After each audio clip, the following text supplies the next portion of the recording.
Olá, ótima tarde para você, assinante Band Esportes. Estamos no ar com o G4. Sejam todos muito bem-vindos.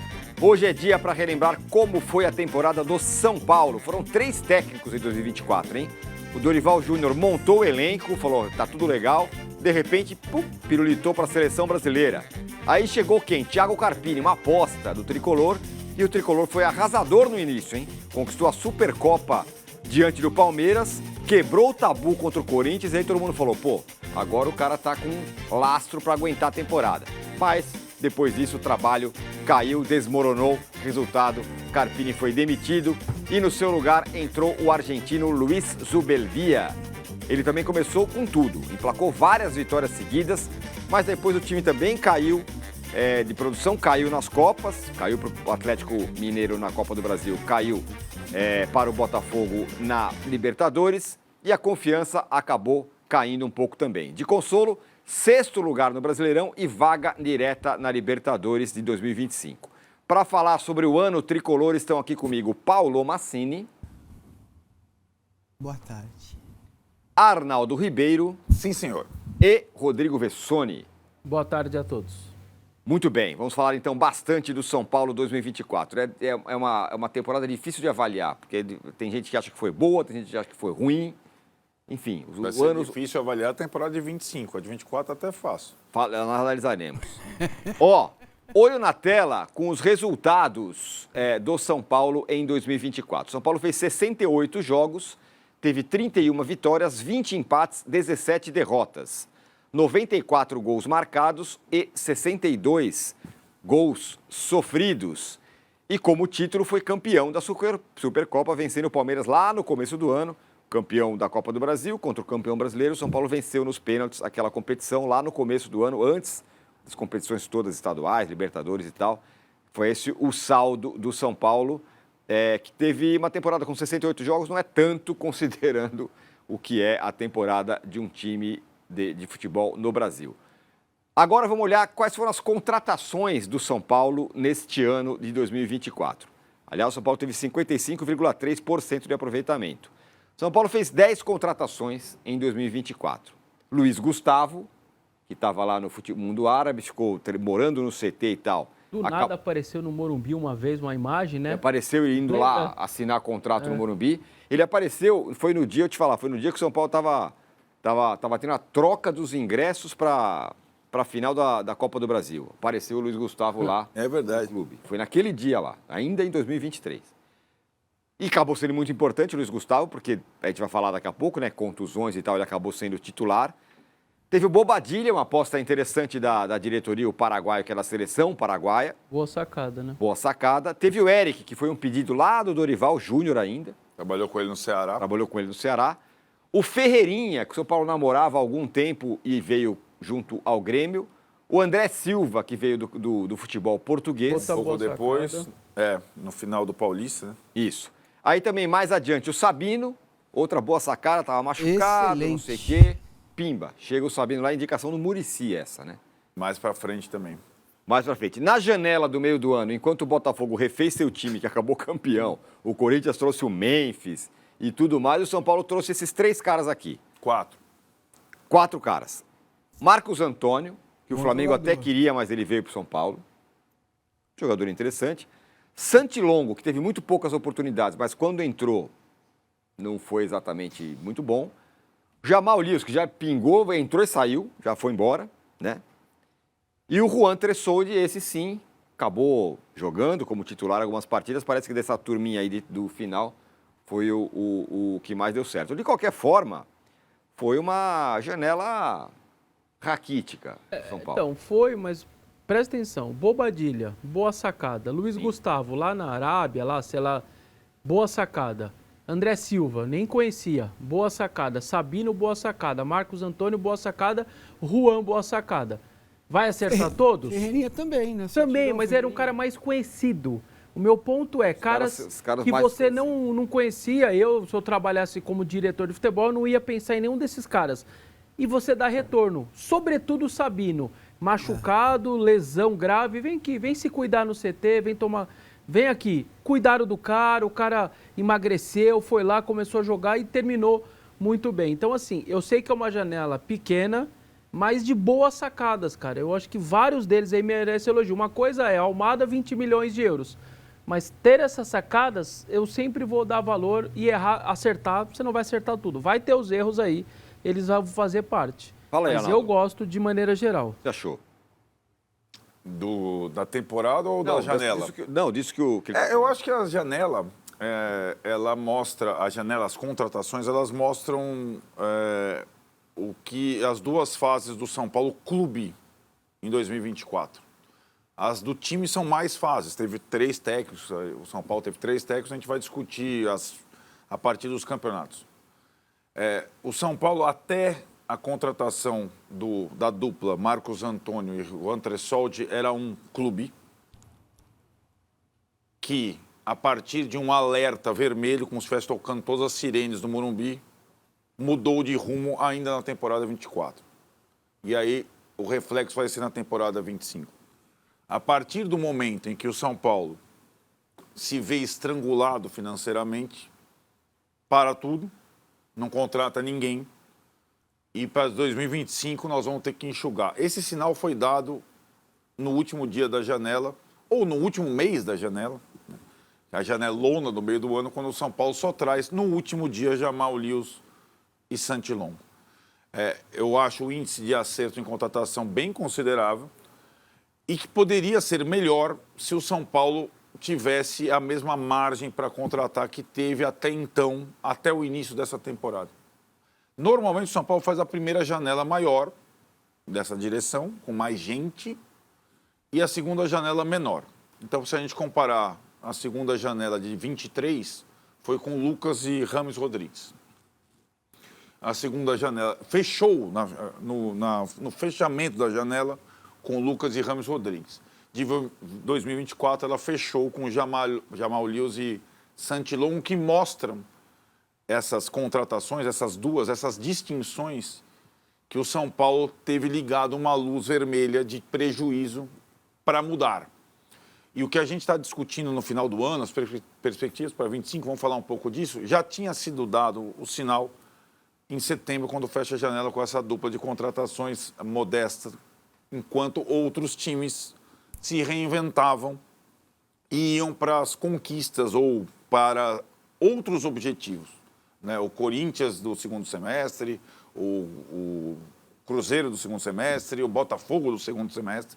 O São Paulo foi o 13º na janela no meio do ano, em investimento, que mostra uma mudança do clube em relação à política de contratações e tudo mais. Uma dúvida só que eu tenho. Você acha que os nomes ficaram no laptop por essa situação financeira? Eles estavam ali, até bons nomes como os primeiros, ou simplesmente achou que dava para fechar o ano do jeito que tinha?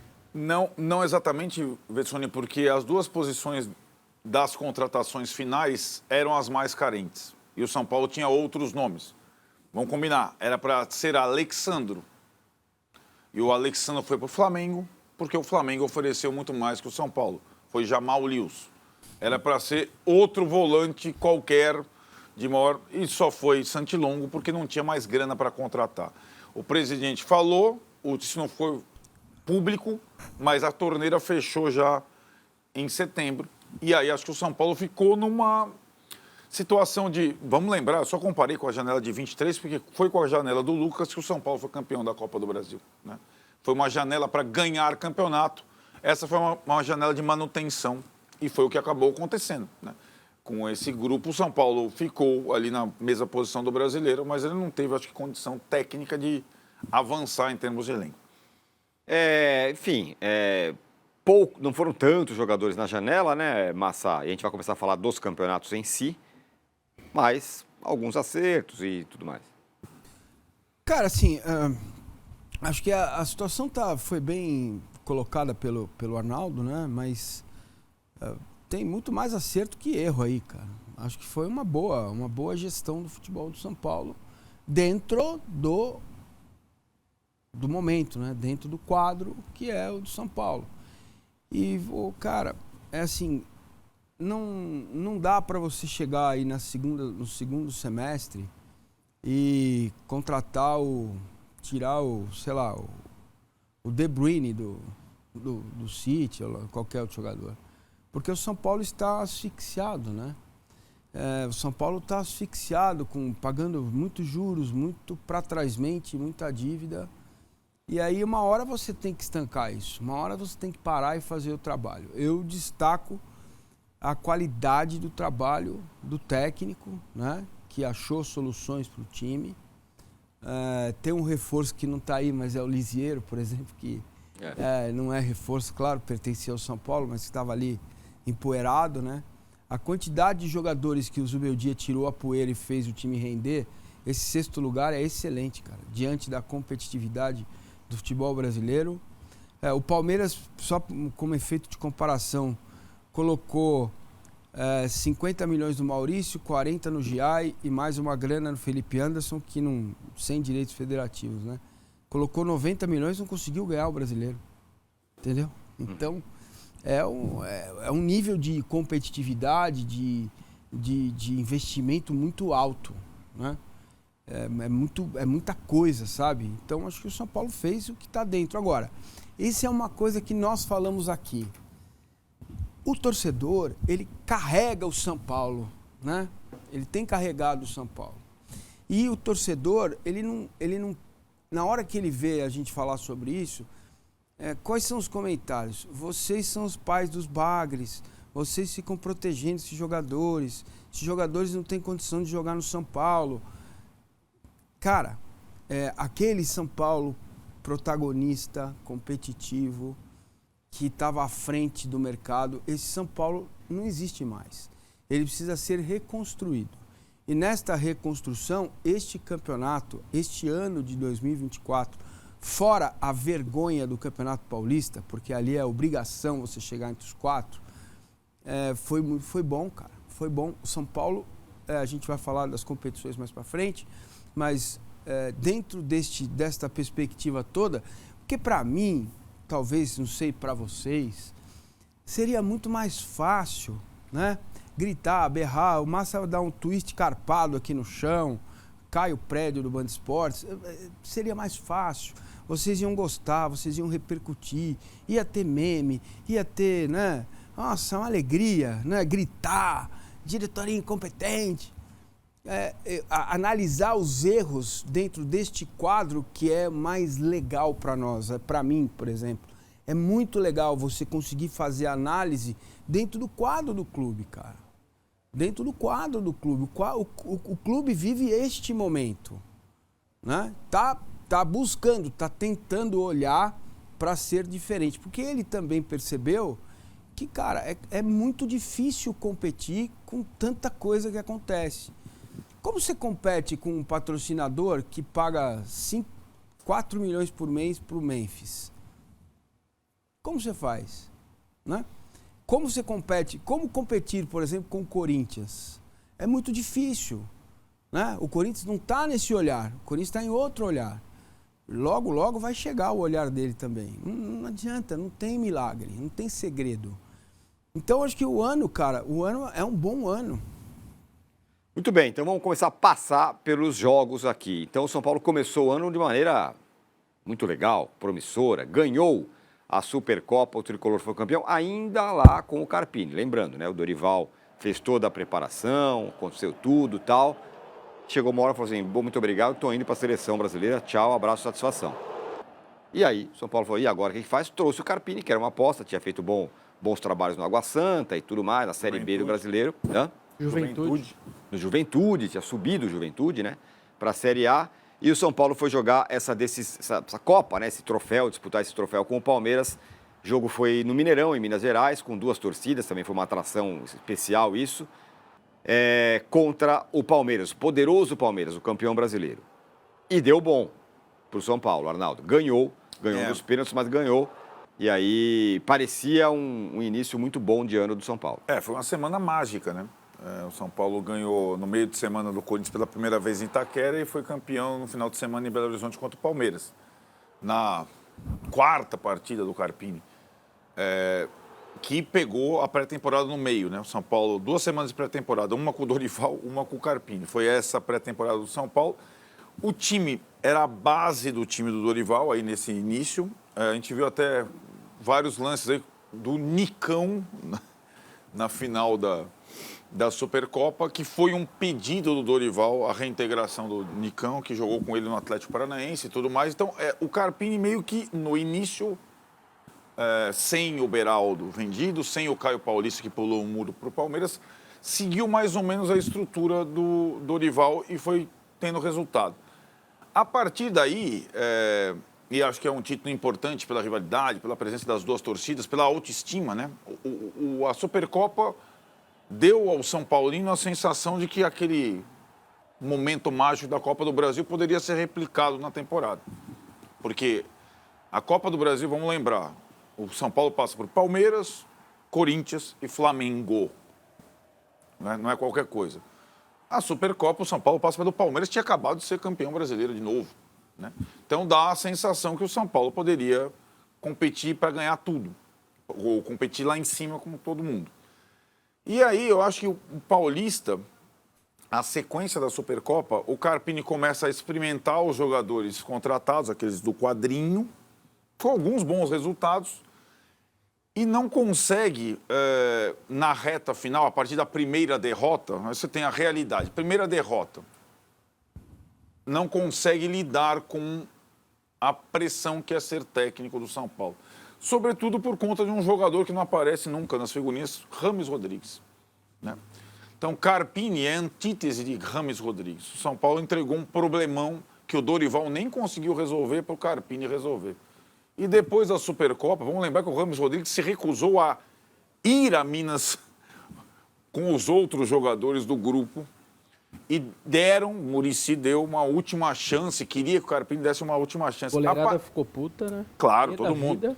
A partir do momento em que o Rames Rodrigues é reinserido ao elenco, o Carpini perde o comando, perde o rumo, perde a...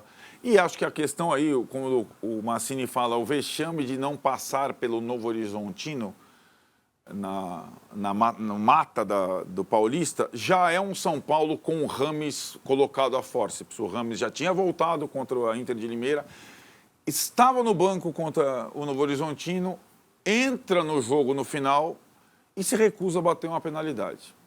E o São Paulo perde. A partir daí acabou o Carpini, né? Não é pela eliminação só, é pela falta de autoridade completa em relação... o jogador se recusou a bater, o jogador que custa não sei quanto. E aí, em tantos acertos na janela, quando o clube tem dificuldades financeiras e erra neste tamanho, ele vai pagar. As outras 10 não compensam o Rames Rodrigues. E o Rames Rodrigues foi o grande responsável pela queda do Carpini, indiretamente, né? E aí essa situação acaba. O Paulista, ele ainda tem... O Carpini ainda começa a Libertadores no primeiro jogo com o Talheres, perde 2-0, perde 2-1, perde não sei quantos jogadores machucados, vai mal na estreia do Brasileiro, perde a estreia do Brasileiro em casa para Fortaleza. E aí era só uma questão de arramar outro para o lugar do Carpini. E a Supercopa, ela tem duas coisas que são bem bacanas e marcantes. Primeiro que a Alcunha, campeão de tudo, São Paulo conseguiu... fazer essa frase, colocar no seu muro, porque, e é o primeiro clube paulista a conseguir ser campeão de tudo, porque era um título que a CBF, de novo, revigorou, então ele passou a ser acessível aos clubes, e aí você conta ele como necessário ganhar. Então, neste momento, São Paulo tem todos os títulos que um clube brasileiro pode ganhar. E a outra foi, você que é mais jovem, para você, você achou que aquilo foi só inusitado?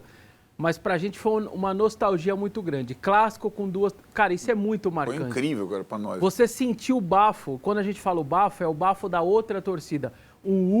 É que não sai o gol. Mas quando sai o gol, normalmente é um bafo que te arrebenta do outro lado, assim, ó. E ele vem e te machuca do outro lado quando você estava dividido. A gente viveu isso muito na década de 90, anos 2000. Infelizmente, criaram esse lance da torcida única. Então, cara, foi um negócio, mesmo eu, que não era de um lado e não era do outro, vendo aquilo ali, quem viveu a época, aquilo era maravilhoso, cara.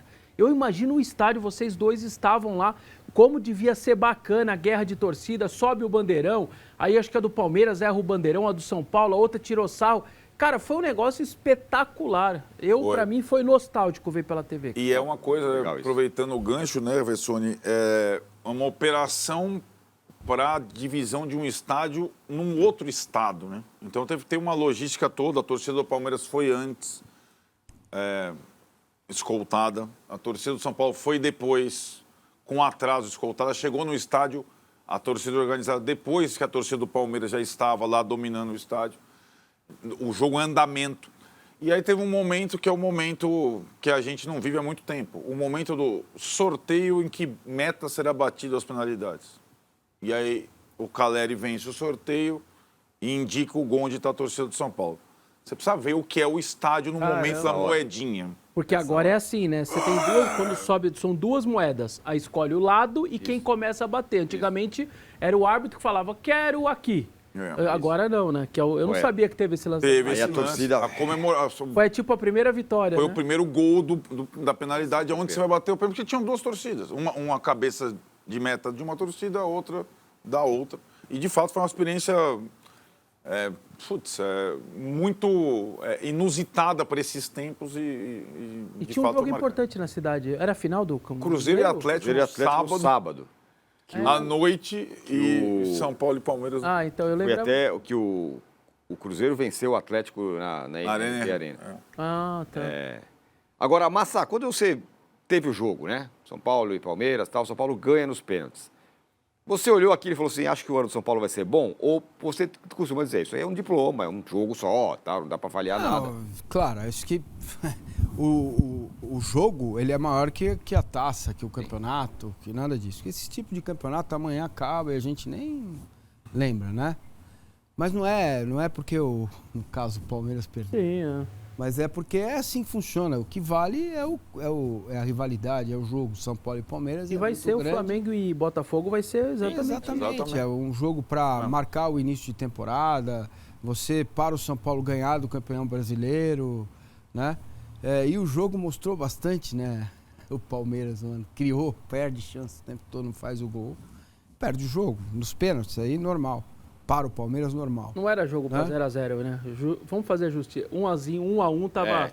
Tinha que ter saído o gol, né? Gol, exato. Jogaram que aí a gente falava até na época, né? O São Paulo... E era um Palmeiras, na época, que a estratégia para jogar com o Palmeiras era prolongar o jogo. Prolongar o 0x0. Prolongar. Para o Palmeiras precisar fazer as trocas. E aí começaram a entrar os garotos do Palmeiras. E, se for para os pênaltis, o trauma que o Palmeiras carregava. Então, o São Paulo prolonga o 0x0 o máximo que pode no jogo. E é isso, acho que vale Palmeiras sem muito... o Hendrick, né? Porque estava na seleção, fez uma diferença grande. Pois é, agora vendo o que aconteceu entre a torcida, a Mancha e a Máfia Azul, vocês podem imaginar o que foi essa operação ZH? Exato, e não funcionou. Funcionou muito bem, cara. Então, assim, quando as pessoas querem fazer, elas conseguem, né? Exatamente. Bom, aí o São Paulo foi para o Campeonato Paulista animadão. Ganha do Corinthians em Itaquera. Nunca havia vencido, 10 anos de estádio do Corinthians. O São Paulo vai lá e faz pela primeira vez, isso antes do jogo. Aí tava todo mundo em estado de graça, né, Arnaldo? Pô, agora vai, ó, gol do Caleri.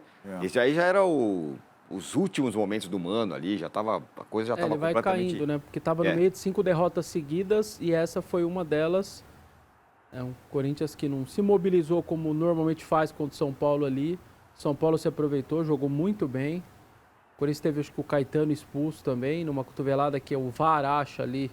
Quando ninguém, aliás, teve uma falta do São Paulo no mesmo lance, o estádio achou que era o VAR pro jogador do São Paulo, e aí era, na verdade, pro Caetano. Foi engraçado no estádio. Enfim, 2x1 ganhou, acabou com o tabu, Arnaldo. E aí falou, bom, agora sim, o Carpini... O cara ganha do Palmeiras a Supercopa, ganha do Corinthians o tabu. Não, porque você carrega um título de Copa do Brasil, né? Isso. Entendeu? Então ainda era o... Aí o cenário voltamos mesmo. O São Paulo voltou mesmo. E aí deu dá ruim, pra fazer até uma enquete. O que você achou mais legal? Ganhar a Copa do Brasil do Palmeiras consolidado do momento ou do Corinthians? Olha o tamanho do... Então, mas o que nós... Esses 3 meses, assim, enfim. O que nós sabíamos, mas que a direção estava escamoteando, não no sentido de fazer algo ilegal, seria a explosão financeira no meio do ano, né? Porque até aqui até aqui era o melhor dos mundos. Só tinha notícia boa fora de campo. Ninguém falava disso, né? Name rights, não sei o quê. Renovação do Morumbi, Cotia, entendeu? Era uma injeção de boas notícias até aqui, né? E que depois acabou diminuindo. Mesmo assim, o São Paulo termina o ano numa boa posição. Mas eu acho que o Paulista, Tironi, eu estava falando, a primeira derrota, ela foi pro Clássico Santos, bem polêmica, arbitragem completamente polêmica, mas ela já dá uma certa indecisão ao Carpini. O que fazer, se colocar o time... e tem um momento que estava me escapando até, que é o jogo contra a Ponte Preta durante o Carnaval. Como você não trabalha no Carnaval, você não estava presente, em Campinas. Que o Carpini decide ir com o time titular... Contra a Ponte Preta. Contra a Ponte Preta. O São Paulo perde, era um jogo sábado à tarde, 2-0, calor mesmo. E aí já começa a questão da Libertadores, o Carpini já começa a se perder nas decisões. Contou muito a questão do Rames, sim, porque ele foi meio que forçado. Esse é o efeito, né? Forçado a colocar. Mas a reta final de classificação, lembrar, o São Paulo jogava contra o Ituano, rebaixado, sendo rebaixado em Itu, e não estava se classificando. Teve um pênalti aos 48 do segundo tempo para se classificar, porque senão ia ser eliminado. Aí vem um momento épico, né? Que é o Carpini virar para a torcida. Isso, São Paulo se classifica, aí ali então, começa... Mas não foi duro, ele foi se matando, né? Então. O cara vai, e aí, fala agora. Fala agora, contra o Ituano. Esse gesto, a questão do Rames, o Rames não bater pênalti... Minou. Mostrava que o Carpini não estava preparado para ser técnico do São Paulo naquele momento. Isso. E acho que essa escolha, muita do Muricy foi o voto preponderante na escolha do Carpini, não levou isso em consideração. O ano mostra que o Carpini, no final do ano, é um bom treinador. Sim. Né, o trabalho dele, mas para pegar esse rojão com tanto figurão aí, e aí ele vai... É curioso, é um estadual só. É muito pouco tempo para você chegar ao topo e se queimar. E ele conseguiu fazer isso nesse período todo. Você citou do Vitória, e ele termina o ano numa ótima imagem, né? Sim, super. A impressão que eu tenho, a gente deve estar com uma coisa errada no planeta. Assim, o calendário do futebol brasileiro deve ter 18, 20 meses, porque não é possível. O São Paulo começa, estamos falando, depois a gente vai falar como ele termina, em termos fora de campo. O Carpini desse jeito, ele termina como quase um deus no Campeonato Brasileiro. É muito longo, e é por cara. Isso que ele fala que a Supercopa e os estaduais são diplomas na parede, porque ao final da temporada, além de serem títulos menores, eles é muito tempo lá no começo da temporada. Então você é muito intenso, cara. São muitos jogos, muitas decisões, muita coisa. E o ano vai ficando pelo ralo porque não tem aquele...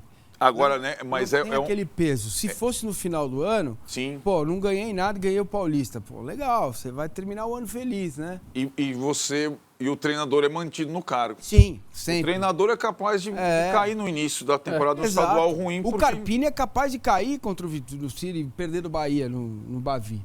Entendeu? É assim que funciona. É assim que funciona. Agora, a meu ver, eu acho que tem uma coisa que acho interessante a gente pescar a respeito dos novos treinadores, e acho que nós aqui temos também uma missão de tentar fazer com que o caminho desses caras, em que eles de algum momento possam cometer erros também. Porque a intolerância é brutal. Sim. Então, acho que o Carpini se perdeu com o Rames. Quando você está comandando um time, você dá o comando para o jogador bater o pênalti, e ele fala, não vou bater... Aí ele ficou menor que o Rames. E também o Rames era também o Muricy falando, né? Olha, joga bem, tem que pôr pra jogar. Entendeu? Então aí, cara, cresceu muito, muitas figuras muito grandes, e o Carpini se perdeu nas convicções dele. Entendeu? Agora, como é difícil pra ele também, né? O que fazer? Mantenho minhas convicções. Foi com o time titular lá com a Ponte Preta. Ou cedo à pressão? Pressão não, mas cedo ao ambiente, né? Quando a gente faz essa fotografia de longe, hoje a gente olha de uma forma diferente o trabalho do Carpini. Então. Foi ruim, claro que foi ruim. Não se sustentou. Mas depois ele termina o ano bem, teve todas essas cascas de banana no meio do caminho. Fato é que o Carpini acaba caindo na segunda rodada do Campeonato Brasileiro, o São Paulo perde os 2 jogos. E aí ele sai, a gente vai falar do Campeonato Brasileiro daqui a pouco. Vamos agora falar da Copa do Brasil. porque o São Paulo defendia o título da Copa do Brasil, né? Tinha sido campeão em 2023, caminha. E aí tem esse jogo no Morumbi contra o Atlético Mineiro, com um agravante. Foi um jogo que acontece logo depois da morte do Izquierdo, o zagueiro do Nacional do Uruguai. Ninguém tira da conversa que os jogadores não estavam no seu melhor momento naquele dia. Tinha papo até de não ter o jogo, lembra? Tinha uma coisa de não ter o jogo. O cara morreu na frente dele. Exatamente. Isso é muita... Dias antes. É muita insensibilidade. E o São Paulo perde esse jogo na última bola, Arnaldo. Bom, aí tirando outra coisa já, né? Zubeldia, é outro time, outra não sei o quê, não tem Rames, não tem nada. A Copa do Brasil... Aliás, quem fechou o Rames no São Paulo foi ele, né? O Zubeldia, lembra? Isso. Exatamente. Vamos pegar esse contra o Palmeiras, exatamente. O Rames jogou um jogo com o Zubeldia contra o Palmeiras, voltou andando, ficou impedido 4 vezes, não jogou mais. Aí que está a diferença de comando ou não. Mas esse jogo aí, a Copa do Brasil do São Paulo desse ano, detentor do título, saiu da fila, ganhou, enfim, não tinha para o São Paulo, para o São Paulino mesmo, a mesma importância, o mesmo peso da anterior. Até porque o São Paulo estava na Libertadores desse ano, que concorria junto. Então a mobilização, a coisa era toda para a Libertadores, de todo mundo. De até todos. os adversários, né? Todo mundo. Lembra? Põe em reserva com o Águia. Isso, pega isso o exatamente. Goiás. É isso que eu ia citar, perfeito. O São Paulo começa a Copa do Brasil com o time reserva, né? O Zubeldia coloca... Aliás, ele só usou reserva mesmo em alguns jogos do Brasileiro e na Copa do Brasil, no começo com o Águia, nos 2 jogos. Depois o Goiás volta o time titular. Faz o placar do primeiro jogo e vai jogo, resolver o... Mas no jogo da volta, jogo tranquilo lá, mas o Goiás fez um caldeirão, fez um furdunço lá, Thiago Galhardo. Acaba o jogo classificado, o Zubeldia e o Alan Franco são expulsos. Isso pesou nesse jogo aí. Não nesse jogo da volta, o jogo da ida no Morumbi. Além do Izquierdo, não tinha Zubeldia, não tinha Alan Franco, que acabou sendo o melhor jogador do São Paulo na temporada. Joga até o Sabino contra o Hulk, vai bem. Primeira vez que o Sabino... Muito bem, né? Vai super bem. E nesse jogo do Morumbi, foi 1-0 na última bola, o Lucas perde um gol feito pouco tempo antes, e o São Paulo, a gente descobre um Galo diferente, né? Surpreendeu o Galo na marcação individual. E aí leva para o jogo da volta a vantagem, o Galo. E também aí, o jogo da volta, um intervalo grande, pós-data FIFA. O São Paulo com alguns jogadores titulares convocados para a data FIFA, entre eles o Bobadilha, que era super importante. O Bobadilha foi o cara da classificação contra o Nacional da Libertadores antes do jogo do Izquierdo, ou no jogo do Izquierdo. No jogo do Izquierdo foi o Bobadilha o melhor jogador em campo. Para você ter uma ideia. Ele não joga, o Lucas é convocado para a seleção brasileira do Dorival. Do nada. Joga, chega aí sem perna nenhuma e o São Paulo é eliminado com o Galo. Eu imagino que fosse a Copa do Brasil do ano passado, São Paulo na fila só com aquela frente, algumas coisas não teriam acontecido. Bobadilha não seria liberado, Lucas não seria liberado e o São Paulo ia fazer alguma coisa. Sabe quando? Na Libertadores os caras vão estar aqui. Libertadores, o São Paulo não fez absolutamente nada para, digamos, turbinar as suas chances na Copa do Brasil diante do Galo. Só que essa eliminação ela tem uma marca que ela viria a acontecer e se reforçar na Liberta, que é o erro individual. Então, aí, 3 minutos antes do gol do Batalha, o Lucas perde o gol de cabeça sem goleiro. O 0-0, a gente acabou de mostrar. O Luciano sai o goleiro. Teve uma chance. Teve uma chance.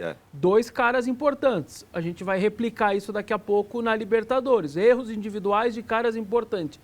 Então, essa foi uma prévia do que viria a acontecer, porque no Botafogo é ainda mais... isso daí é mais forte ainda, esses erros individuais na Libertadores. Perfeito. Agora, esse jogo aí contra o Galo, o Massini, com todas as questões que tem, né? Era logo depois que o Izquierdo morreu, os jogadores tinham ido lá para o Uruguai. Era um cenário que, em condições normais, e o futebol brasileiro sul-americano não é normal, não teria jogo. Simplesmente um dia antes o cara tinha morrido, né? Não teria jogo aquele dia e tal, mas teve.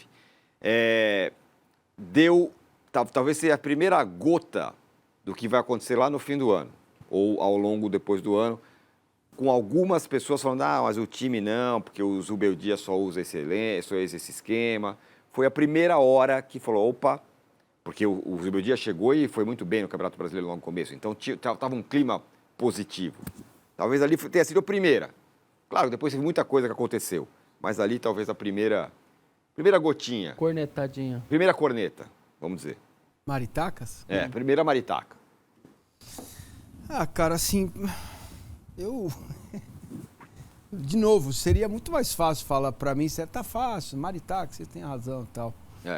Mas não dá, eu estaria traindo meu pensamento, aquilo que eu entendo de futebol.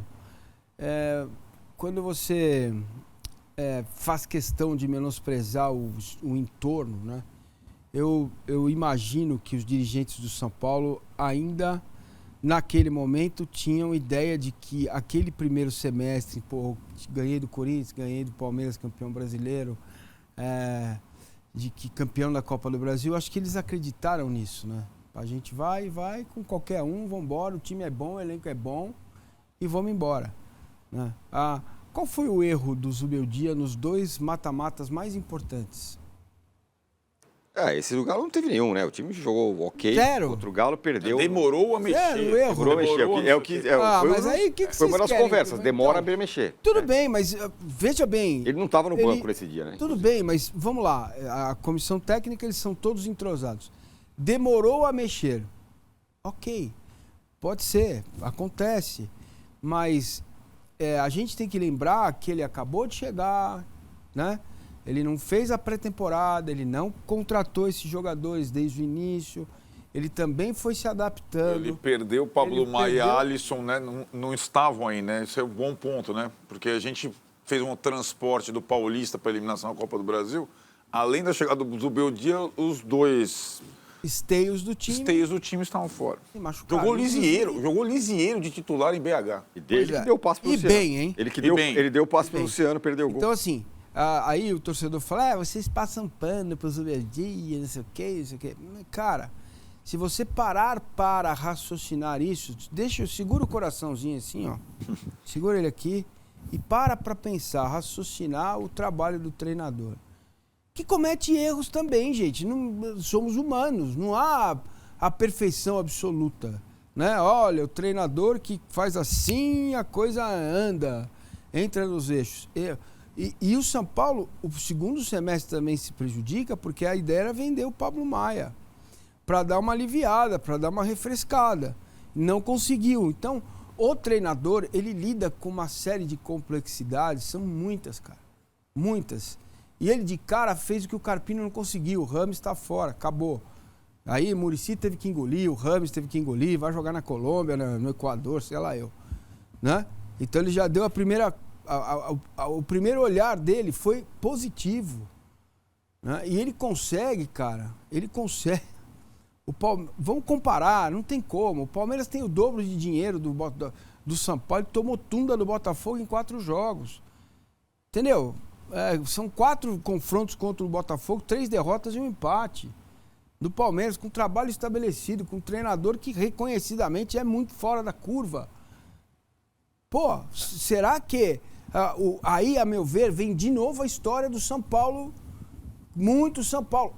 Se você não entender que aquele São Paulo está parado na história e que agora é um momento de reconstrução, nunca vai estar bom.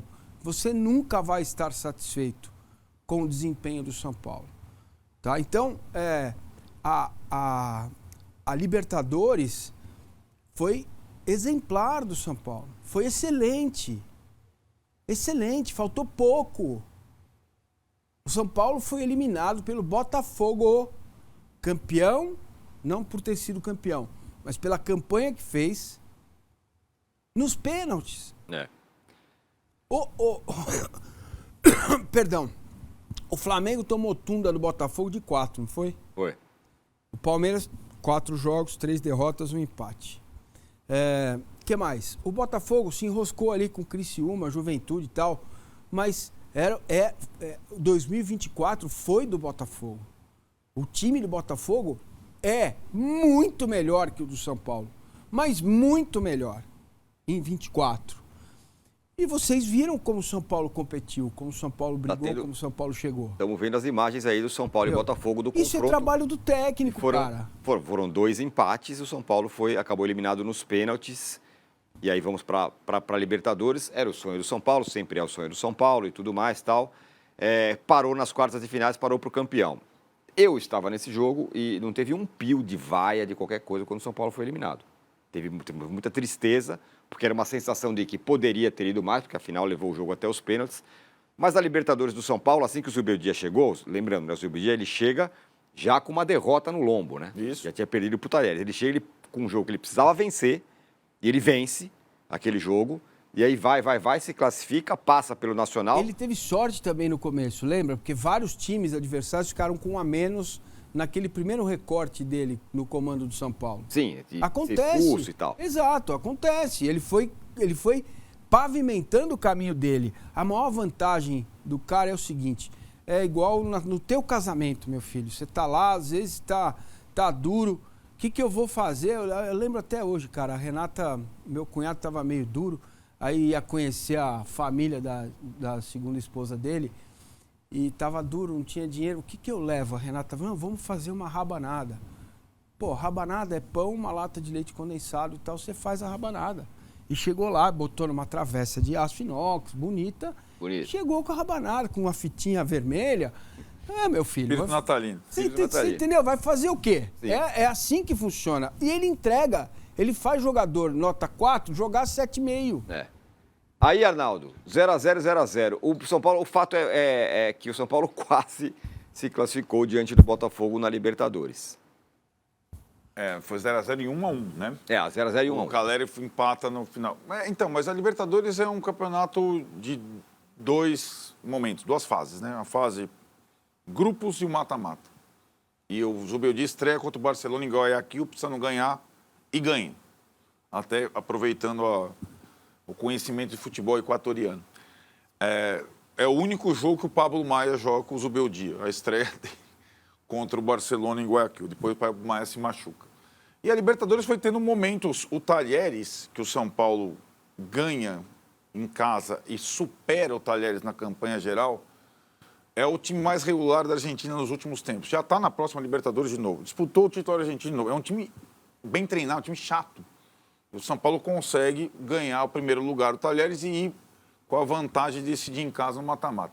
Pega o Nacional, que era um time fraco, mas acontece o que aconteceu, nós estamos falando. E depois o Botafogo. O São Paulo fecha, o Zubeldia fecha a Libertadores sem ter perdido nenhum jogo. Ele fecha a Libertadores com a melhor defesa da Libertadores. A concentração do São Paulo, do São Paulino e do clube na Libertadores, ela foi exemplar. Escapou pelos pênaltis. Aliás, pelos pênaltis no plural, né? Pênalti durante o jogo do Lucas, aí as falhas individuais que o Vessone está falando, se na Copa do Brasil elas existiram, na Libertadores foram incríveis. O Caleri perdeu um gol feito no primeiro jogo, no Newton Santos, e no segundo jogo, simplesmente aconteceu de tudo. O Luiz Gustavo entregou um gol no início, o Lucas perdeu um pênalti na última bola do primeiro tempo, o Caleri perdeu um gol sem goleiro no segundo tempo, e depois do empate do Caleri, ele perde o pênalti primeiro na série alternada, e depois o Nestor perde. Então, simplesmente não tinha como vaiar, né, o time. Né? O time não jogou mal, pelo contrário, aliás, o time fez um segundo tempo impositivo sobre o Botafogo, que poucas vezes o Botafogo sofreu isso na temporada. Só que a Libertadores para o São Paulo, para o Zubeldia, para o Caleri, para o torcedor, para o Rafinha, para o porteiro, para o massagista, para o Lucas, é o santo graal. Mano. A Libertadores, nenhum clube encara a Libertadores como o São Paulo no Brasil por motivos históricos. É uma outra situação. E depois de perder a Libertadores, mesmo sem a oposição da torcida, para ter alguma luz no horizonte, demorou. Demorou e acho que foi uma sequela muito grande. E eu vejo para 2025 a mesma mobilização para esse mesmo torneio que teve em 2024. Quando o São Paulo joga a Libertadores, a temporada é uma. Quando o São Paulo não joga a Libertadores, a temporada é outra. Há quanto tempo o São Paulo não disputava a Libertadores? Ele não jogava desde o Crespo, aliás, que foi eliminado pelo Palmeiras. Passou pelo Nos últimos 10 anos, quantas vezes o São Paulo esteve fora? Com torcida, você falou 18, né? Com torcida. Isso, foi com o Diniz antes da pandemia. Então, começou com torcida e depois finalizou sem torcida. Você consegue lembrar, em 10 anos, quantas Sul-Americanas o São Paulo disputou? Disputou várias Sul-Americanas. Tinha Libertadores com o Bausa, depois teve... Libertadores com o Crespo. E o do Diniz. E essa. 4. Então ficou fora de 6 edições das 10, num modelo que classifica até a minha avó para Libertadores. Exatamente. Verdade. Certo? Então, se você não olhar para isso, não adianta, você tem que olhar para isso, porque é a sequência das coisas. Eu não nasci careca, quer dizer, nasci, mas eu não nasci com esse peso. Né? Ele foi vindo ao longo do tempo, uma picanha. E o Arnaldo citou os 4 erros grandiosos. Se você fizer tudo certo com o Botafogo, a sua chance de cair é grande. Imagina errando. Se você perder 3 gols e entregar um gol, como que você quer passar por esse Botafogo fazendo isso? Mas olha a força do trabalho, mesmo assim... Isso, e me deu jogo. E outra coisa, mais uma eliminação para brasileiro em casa. Eu não tenho agora estatística, até tentei procurar. Das últimas 10, se eu não me engano, 9 foram para Brasil. Só o Atlético Nacional que foi fora. Isso tem alguma coisa, é do tipo, o estrangeiro olha o São Paulo na Liberta com o olhar, aí é o Morumbi que te mata. O brasileiro talvez encare o São Paulo de uma maneira mais natural. Local, eu acho que tem a ver também. Estamos de volta com esse G4 especial sobre o São Paulo. Olho na tela com a classificação do Campeonato Brasileiro de 2024. O São Paulo está ali, na 6ª posição. Ficou colado no Corinthians, ficou longe do Internacional, é verdade. Tem uma particularidade nisso. O São Paulo, por muito tempo no Campeonato Brasileiro, ele ficou na seguinte situação. Ele não ia ser ultrapassado pelo quem estava embaixo. O Corinthians chegou nessa posição na última rodada. E também ele não ia ultrapassar os rivais que estavam em cima. Então o São Paulo ficou meio ilhado num lugar ali. E ainda ganhou a vaga direta porque o Botafogo foi campeão da Libertadores. E aí abriu uma vaga. Aconteceu exatamente, foi a ilha que aconteceu para o São Paulo, é o que proporcionou o Corinthians a ir para a pré-Libertadores. Isso. Que foi Bahia, Cruzeiro, Vasco, Atlético Mineiro. Essa galera parou de pontuar. Era a galera que encostar e encher o saco do São Paulo. E não enchia. Ninguém aí o São Paulo ficou ali e falou, ok, já que ninguém me enche, eu vou garantir minha Libertadores vaga direta e tá tudo bem. Isso é uma fotografia, isso que o professor acabou de falar, mais do final do campeonato. O começo do campeonato foi ruim, porque o São Paulo perdeu as 2, né? As 2 primeiras partidas, e aí complica. E aí o Zubeldia, em entrevista, falou... O primeiro jogo do São Paulo, quando ele chegou, ele nem tinha chegado, era o Milton Cruz ainda. Esse é o último, né? Uma vitória do São Paulo contra o Atlético Goianiense em Goiânia, né? Isso. Ele pega o avião e desce para assistir. Exatamente. Aí o São Paulo emenda várias vitórias no começo. Aí foi um começo muito bom, de fato, do São Paulo do Zubeldia, que ele se colocou lá em cima, né, entre as primeiras posições, e não saiu ao longo de todo o campeonato, né, Arnaldo? Foi. O Brasil teve várias etapas e, mais uma vez, acho que fica marcado quando o Zubeldia assume o time, é a regularidade do time, né? Então, eu acho que o São Paulo teve, depois de arrancar com 2 derrotas, curiosamente, 2 derrotas para os times do G6, né? Curiosamente, uma derrota em casa para o Fortaleza, que chegou a disputar a posição com o São Paulo. O Zubeldia começa a escalada. Nem foi com uma vitória. O primeiro jogo do Zubeldia no Brasil foi 0-0 contra o Palmeiras, o último jogo do Ramos, que a gente lembrou aqui. Primeiro jogo do Zubeldia no Brasil, 0-0 com o Palmeiras no Morumbi, o último jogo do Ramos. Que ele não escala mais. Mas depois ele começa a vencer jogos fora. Aí que tá. Primeira diferença em relação ao trabalho do Dorival no Brasileiro. O São Paulo começou a ser um time que vence partidas fora de casa. O Dorival venceu uma contra o Bahia na antepenúltima ou penúltima rodada. Então, alguns pontos, sobretudo contra os mais fracos, o São Paulo foi vencendo fora de casa. E aí chegou rapidamente, chegou na 12ª rodada, a zona G6. E de lá não saiu, até o final do campeonato.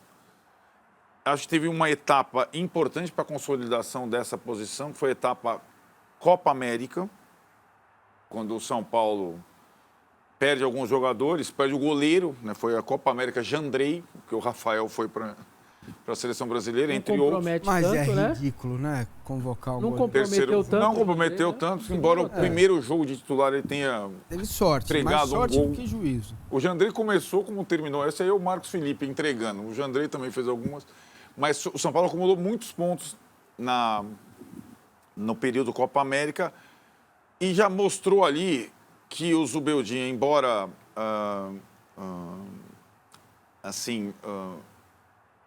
convicto de uma ideia, ele, quando passa 2 jogos sem vencer, ele muda alguma coisa, e aí foi assim, ele perde a O jogo contra o Vasco, não foi? Exato. O jogo antes contra o Vasco é contra o Cuiabá em casa, ele perde a invencibilidade como técnico do São Paulo, depois de um tempão. E o jogo seguinte é Vasco, derrota no Rio. E aí ele, para retomar já sem o Rafael, ele muda o sistema e entra lá com o 4-2-4, com os pontas. Entra com Ferreirinha, Lucas pelo lado, Luciano e Caleri. A partir do jogo com o Criciúma. Aí começa a acontecer uma situação. O time dá uma encaixada nesse sistema improvável. Percebe-se que uma coisa que não acontecia com o Dorival e muito menos com o Carpini, que Lucas e Luciano podem jogar juntos. Sim. O Lucas, na ponta, pode jogar bem. Sim. O São Paulo emenda uma sequência sem lesão alguma, fora as 2 graves. Nenhuma lesão muscular, mesmo dos mais velhos. E vai. E ele não troca, né? Ele mantém um time impressionante. Chegou a contar 1, 2, 3, chegou a 12 jogos seguidos. Tem uma foto quando o Muricy assumiu o São Paulo lá atrás ainda, lembra que tem um computador atrás dele lá em Tigão, Cotia? É. E aí, olha como as coisas mudam. O São Paulo sofria com contusões, chegou a ter 15 jogadores fora. 15. São 2 coisas aí. Primeiro, preparação física adequada, ligada e feita para o modelo de jogo, né? Mais adequada. Você prepara o organismo para o todo e depois você vai especificamente trabalhando as valências daquilo que você quer que o seu jogador entregue em campo. Esse é um aspecto. O outro aspecto é a recuperação do refis. Foi feita a recuperação do refis. Então, para se manter em 6º lugar, você precisa ter pouca contusão muscular. Exatamente. Concorda? Concordo. Então, chuto, é óbvio. Então, assim, fala. É isso. É o trabalho do técnico, comissão técnica, investimento, reconfiguração do refis e um time que não se machuca. Você imagina o São Paulo, pré-Libertadores e ali, entre um jogo e outro, perde 3 jogadores machucados com contusão muscular. Sim. Acabou, não vai ganhar do Botafogo nunca. Olho na tela para os números do Zubeldia, então, por fim, no ano do São Paulo. Foram 49 partidas com 23 vitórias, 13 empates, 13 derrotas, 55% de aproveitamento. Lembrando que algumas derrotas foram no final, quando o São Paulo simplesmente largou. Grêmio, Juventude. 4 derrotas na parte final, né? 4 derrotas na parte final. Botafogo na última rodada, tal, 55% de aproveitamento. Aí vamos focar em outra tela com 2 caras. Primeiro um, depois o outro. O primeiro deles, o Lucas, a temporada do Lucas, que eu entendo que tenha sido muito boa. Muito boa mesmo, sobretudo na parte final da temporada. Queria saber de vocês. 47 partidas, 14 gols, 10 assistências, 3.649 minutos em campo, 152 minutos para participar de um gol, Arnaldo. Ele foi bem a temporada toda, resistiu mais, fez um ótimo campeonato brasileiro, mas não foi bem no mata-mata. Ou nos mata-matas. Sim. Então, essa é a situação. Quando precisou de um jogador para decidir, o São Paulo não teve. Ele foi regular, ele foi a imagem do time no ano. Sem brilhar, mas... E diferente do que ele foi na temporada anterior. Ele decidiu um campeonato. Exato. Dessa vez, ele não decidiu um campeonato. E outra figura grande do São Paulo, os números do Caleri. Foram 50 partidas, 14 gols, 7 assistências, 3.991 minutos em campo, 190 minutos para participar de um gol. O número acaba ruim, porque ele simplesmente, a alma dele vai embora depois da eliminação na Libertadores, desaparece mesmo. Fica o corpo dele no CT. Ele ainda joga contra o Corinthians, o seguinte com tudo, depois... Brasília. Depois, aí, ele é o espelho da desmobilização do resto do time durante a temporada. Também culpa da direção, né? Vai viajar, sem dúvida. Enfim. É isso, então. Ficamos por aqui nesse G4 especial sobre o São Paulo. Valeu, gente. Até mais. Tchau.